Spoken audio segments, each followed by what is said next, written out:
Welcome to the Deep Dive. We're here to cut through the noise, unpack some pretty complex topics, and really get right to the important nuggets of knowledge. That's the plan. And today, we're diving into, well, it's the big one. Yeah. The future of our economic systems. We're talking capitalism versus socialism, and this whole fascinating discussion around, what comes next. Yeah, and you've shared a really compelling stack of sources for this deep dive. We've got analysis of economic history, a direct debate between proponents of both systems, and even some insights into shifting public opinion. Exactly. So our mission today really is to help you navigate this complex landscape. We're going to try and distill the core arguments, look at the critiques leveled against each system, Right. and understand why these ideas aren't just abstract theories. They profoundly shape people's daily lives and, well, the trajectory of society. Right. It really is a debate that touches every corner of our world. So, as we start unraveling these threads, the big question kind of emerges. Are our current economic systems actually serving humanity? Or are they, as some of the sources claim, actively creating new problems? That's the core of it. Let's start by looking at some of the most powerful critiques first. Our sources really open by highlighting this growing feeling that global capitalism is, for large groups of people, actively making life worse, even in wealthy countries. Yeah, and the core of that critique seems to center on this relentless concentration of wealth, in the hands of a powerful few. And what's particularly striking, I thought, from the material is how this criticism often goes deeper than just economics. How so?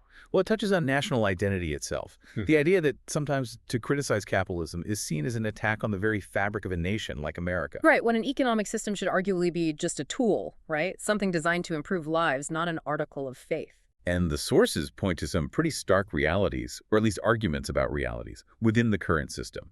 Like the argument that worker paychecks aren't primarily based on how well you do your job, but more on minimum needs and just the sheer supply of available labor, which kind of implies that unemployment, weirdly, can actually benefit capitalists by creating this desperate pool of workers. Yeah, that's a tough point. Workers, in that view, end up feeling like, what was the phrase? Expendable cogs in the machine. Exactly. Expendable cogs. And the system is described as inherently pushing companies to, relentlessly minimize wages while maximizing prices. That dynamic, the sources argue, forces workers to constantly tighten their belts. While at the same time maximizing profits for the owner class. It sets up this fundamental tension, doesn't it? It really does. Yeah. And the material makes a pretty compelling case that capitalism is, and this is a quote, unstable by its very nature. Right. Not just occasional downturns, but predictable cycles. Predictable boom and bust cycles, yeah.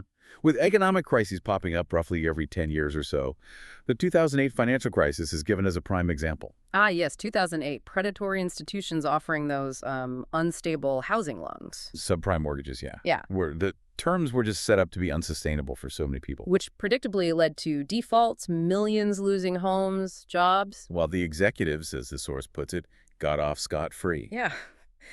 And this tendency, this prioritizing of short-term gains over long-term stability, it's argued to be a systemic flaw, something that causes the system to kind of shoot itself in the foot. And what stands out there is the perspective that events like 2008 or even the huge upward wealth transfer during the COVID-19 pandemic, they aren't just isolated incidents. Right. They're presented more as inherent features, consequences of how the system is actually structured. And the critique goes even further. It suggests a fundamental disregard for human well-being, where profit is seen as the sole driver, basically overshadowing human welfare. There was that powerful example cited, right? The contrast between... Yeah, nearly 600,000 homeless people in the U.S. versus over 17 million vacant homes. Housing, in this framework, isn't provided to those who can't pay simply because it's not profitable. That really makes you pause, doesn't it? If human life is reduced to just numbers on a spreadsheet, valued only for the profit you can extract, what kind of society are we building? And the argument is that this conditioning, it affects even good people. The system often rewards those who cut wages and benefits because it leads to higher profits, reinforcing that behavior. It's a difficult cycle to break, potentially. Then there's the global scale. The critique points to wealthy capitalist nations treating weaker nations almost like exploitable resources. U.S. foreign intervention, say in the Middle East or Iraq, is often depicted as being fundamentally driven by capital. Right, whether it's about securing oil fields or creating environments that are favorable to U.S. corporations, it adds another layer of complexity. And zooming out even more, this perspective brings up the idea of infinite growth on a finite Earth, which is presented as, well, a recipe for disaster. And what's compelling there is the argument that issues like poverty, homelessness, starvation, they aren't necessarily due to genuine scarcity. But artificial scarcity, that's the term used. Exactly. The idea that we already produce more than enough food and resources globally. You just have to think about the huge gap between world hunger and the immense wealth of individuals like, say, Jeff Bezos. Or just the sheer amount of food waste, even intentional spoilage sometimes. Right. The sources argue we could provide universal housing, education, healthcare, but we actively choose not to because it's not profitable under the current rules of the game. Okay, so that's a pretty heavy critique. But of course, for every critique, there's usually a strong defense. How do proponents of capitalism respond to these kinds of challenges? And what are their biggest worries about alternatives, like socialism? Well, one compelling point from the sources highlights the perspective that negative terms like Marxism, which, broadly refers to the school of thought about class struggle and economic equality, that these terms are often twisted to, frankly, terrify the population. Okay. But it's also argued that this perception, this fear, it also stems from historical experiences where certain attempts at socialism or communism were in fact seen as ruining a nation, often linked to the idea that these systems can sort of devalue individual agency, individual drive in favor of the collective. So proponents of capitalism really champion things like free enterprise and equal opportunity. Those are the core beliefs they highlight. And they contrast those directly with what they often see as government-guaranteed equal outcome, a concept they frequently associate with Marxism. Right. And from that viewpoint, Marxism is seen as fundamentally believing that no person has any value as an individual. That's a strong claim. It is. And historically, capitalism's track record is really strongly emphasized in its defense. It's broadly acknowledged, even by critics sometimes, to have raised the standard of living for millions of people. And unquestionably increased global production many times over since the days of feudalism. Yeah, this perspective suggests that capitalism has clearly had its place in history as a really powerful engine for progress. Okay, so what about those boom and bust cycles we talked about? How does the capitalist argument address those? They're generally acknowledged as the business cycle, a natural part of economic ups and downs. Right. But they're often presented as maybe once-in-a-lifetime events, or at least infrequent, with the system typically recovering and growing stronger afterward. So the 2008 crisis, for example, would be attributed more to the greed of specific predatory institutions. Exactly, implying it was a failure of actors within the system rather than a fundamental flaw in the entire capitalist structure itself. That brings up a critical point, doesn't it? Is it the system itself, or is it human nature and specific bad actors within the system that cause these crises? That's the crux of the debate often. The defense suggests that the relentless pursuit of profits and innovation within a free market is precisely what drives those unprecedented advancements in goods for consumers. And they argue that focusing on revenue and expenditure, well, that's simply how businesses operate efficiently to provide those very goods and services that people want and need. Makes sense from a business perspective. And then there's maybe the most widespread counter-argument against socialism. The claim that it has never worked. Ah, yes, that one comes up a lot. And the sources say this belief is cited for good reason from their perspective. So even when examples like, say, Bolivia or Burkina Faso are brought up by people supporting socialist ideas as potential successes. The capitalist counter-argument quickly points out that, well, capitalist powers have never allowed socialism to continue working. Meaning what exactly? It implies a kind of fragility in socialist systems, suggesting they are inherently vulnerable to things like coups, assassinations, fabricated war, or American intervention. Okay. The argument being, if they can't stand on their own without that kind of external interference, maybe they aren't truly robust or viable systems. And what about the American dream? Right, that idealized American dream, college degree, guarantees a job, single income, supports a family that's presented as largely a product of post-World War II American prosperity happening within a capitalist framework. So from this viewpoint, any challenges we face today should be solved within the existing system through reforms, not by abandoning it for something else. That's the core message there. Fix it, don't ditch it. Okay, so we've heard the critiques, we've heard the defenses. What happens when we throw these arguments directly back at each other?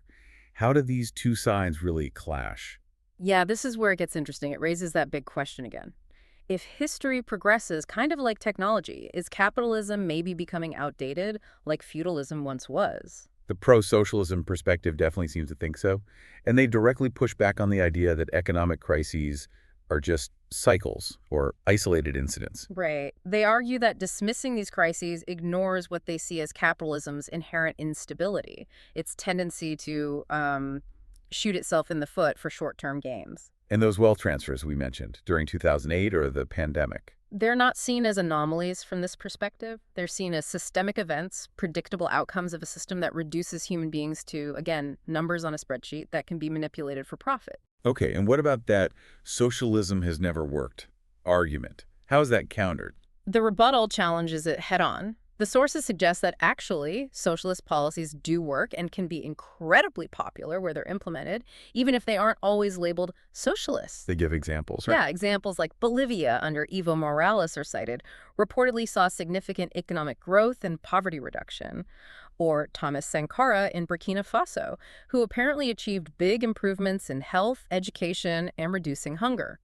So the argument from this side is that these weren't fragile systems at all. No, quite the opposite. They're framed as often effective systems that directly challenge the profitable status quo held by dominant capitalist powers. Which then led to external intervention, coups, things like that, destroying what was built. Precisely. And it's also claimed that the common belief that free market policies make poor countries rich is basically a myth. Also, By pointing out that many rich countries today, including the U.S., actually use things like protectionism, tariffs on imports and subsidies, direct financial support for their own industries to get rich.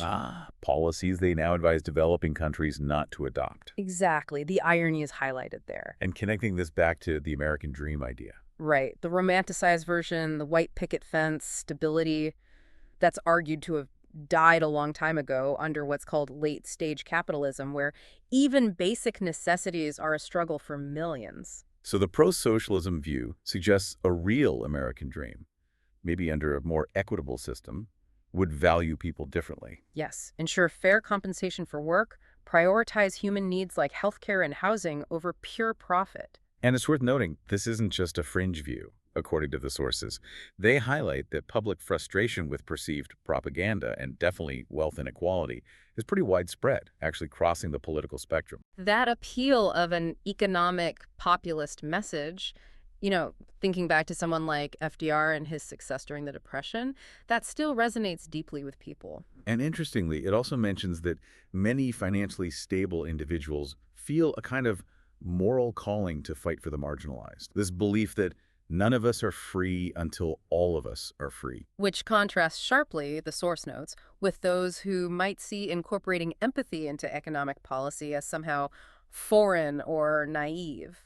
Okay, but the counterargument really brings home the ideological clash here, doesn't it?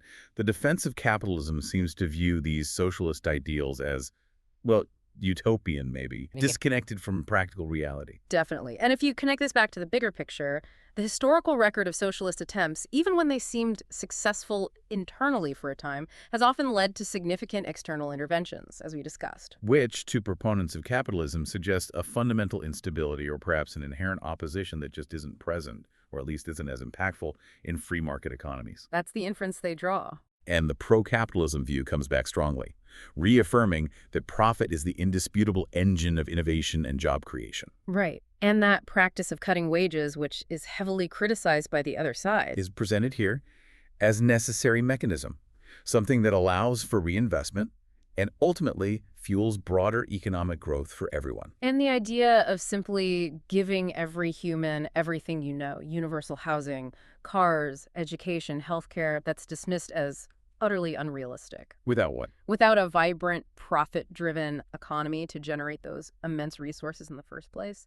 The concept of artificial scarcity is also argued to massively downplay the huge logistical and economic challenges involved in actually providing for billions of people globally. So this perspective really emphasizes that the periods of greatest American prosperity were, in fact, directly tied to capitalist expansion and innovation. Absolutely. And current challenges, from this viewpoint, need to be solved within the existing capitalist system through reforms, adjustments, innovation. Not by abandoning it for what they see as unproven and historically problematic alternatives. Exactly.